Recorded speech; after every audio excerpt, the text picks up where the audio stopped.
Hello everyone, welcome back to my channel. ഇന്ന് നമ്മൾ ഉണ്ടാക്കാൻ പോകുന്നത് വളരെ സിമ്പിളായിട്ടുള്ള ഒരു ഫിഷ് മാംഗോ കറിയാണ്. അപ്പോൾ അതെങ്ങനെയാണ് ഉണ്ടാക്കാമെന്ന് പെട്ടെന്ന് നോക്കാം. ഇവിടെ ഞാൻ എടുത്തിരിക്കുന്നത് 3/4 കപ്പ് തേങ്ങ ചിരകിയതാണ്. അതിലേക്ക് ഒരു 1/2 ടീസ്പൂൺ മഞ്ഞൾപ്പൊടി, ആവശ്യത്തിന് ഉപ്പ്, ഒരു 1/2 ടേബിൾ സ്പൂൺ സാദാ മുളക് പൊടി, 1/2 table spoon Kashmiri chilli powder, ആവശ്യത്തിന് 1 കപ്പ് വെള്ളം.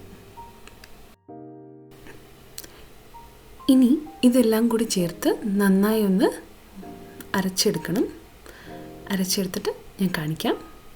ഇതുപോലെ നല്ല ഫൈൻ പേസ്റ്റായിട്ട് അരച്ചെടുക്കണം. ഇത് നമ്മളൊരു മീൻ കറി വയ്ക്കുന്ന ചട്ടിയിലേക്ക് ഇട്ട് കൊടുക്കുകയാണ്. അരപ്പ് മൊത്തം ഇതിലേക്ക് ഇട്ട് കൊടുത്ത ശേഷം ഇനി നമ്മൾ ഇതിലേക്ക് ചേർത്ത് കൊടുക്കുന്നത് ചെറിയുള്ളി ചതച്ചതാണ്. ഒരു 6 ചെറിയുള്ളി ചതച്ചത്, കൂടെ തന്നെ ഒരു മീഡിയം സൈസ് ഇഞ്ചി ചതച്ചത് കൂടി. ഇനി ഒരു വെളുത്തുള്ളി അല്ലി, അത്യാവശ്യം വലുപ്പമുള്ള ഒരു വെളുത്തുള്ളി അല്ലി, ആവശ്യത്തിന് കറിവേപ്പില, 1 ടീസ്പൂൺ വെളിച്ചെണ്ണ, പാകത്തിന് വെള്ളം, ഇത്രയും ചേർത്ത് കൊടുക്കുന്നുണ്ട്.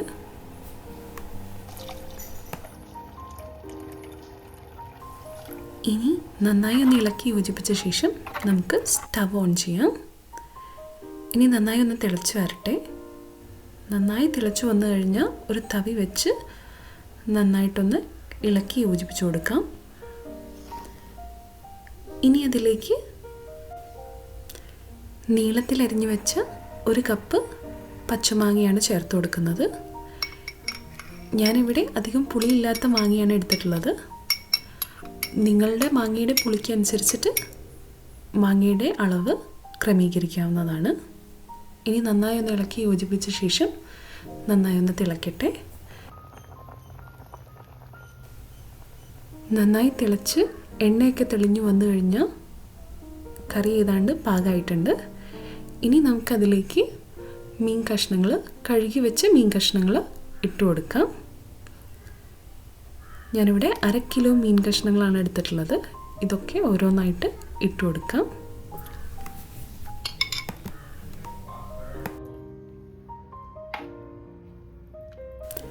നിങ്ങളുടെ ഇഷ്ടത്തിനനുസരിച്ച് ഏത് മീൻ വേണമെങ്കിലും നിങ്ങൾക്ക് യൂസ് ചെയ്യാം.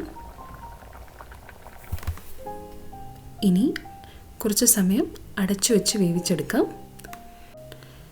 മീൻ കഷ്ണങ്ങളെല്ലാം വെന്ത് നന്നായി കുറുകി എണ്ണ തെളിഞ്ഞു വന്നു കഴിഞ്ഞാൽ 1 കപ്പ് തേങ്ങാപ്പാൽ ഒഴിച്ചു കൊടുക്കാം. ലോ ഫ്ലെയിമിൽ വെച്ചിട്ട് വേണം തേങ്ങാപ്പാൽ ഒഴിച്ചു കൊടുക്കാൻ. തേങ്ങാപ്പാൽ ഒഴിച്ച ശേഷം തിളയ്ക്കാൻ പാടില്ല. ഞാനിതിൽ 4 പച്ചമുളക് കൂടി ചേർത്തിട്ടുണ്ടായിരുന്നു, അത് പറയാൻ വിട്ടുപോയി.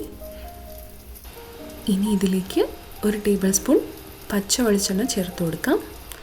കൂടെ തന്നെ കുറച്ച് കറിവേപ്പില കൂടി ഇട്ട് കൊടുക്കാം. ഇത് ടേസ്റ്റ് കൂട്ടാനുള്ള ഒരു സിമ്പിൾ ടിപ്പാണ്. നമ്മുടെ സിമ്പിൾ ഫിഷ് മാംഗോ കറി റെഡി ആയിട്ടുണ്ട്. ഇത് ചോറിനും അപ്പത്തിനും പുട്ടിനും എല്ലാം നല്ലൊരു കോമ്പിനേഷനാണ്. ഈ കറി നിങ്ങൾക്കെല്ലാവർക്കും ഇഷ്ടപ്പെട്ടു എന്ന് വിചാരിക്കുന്നു. എന്തെങ്കിലും സംശയം ഉണ്ടെങ്കിൽ കമൻസിൽ ചോദിക്കാൻ മറക്കരുത്.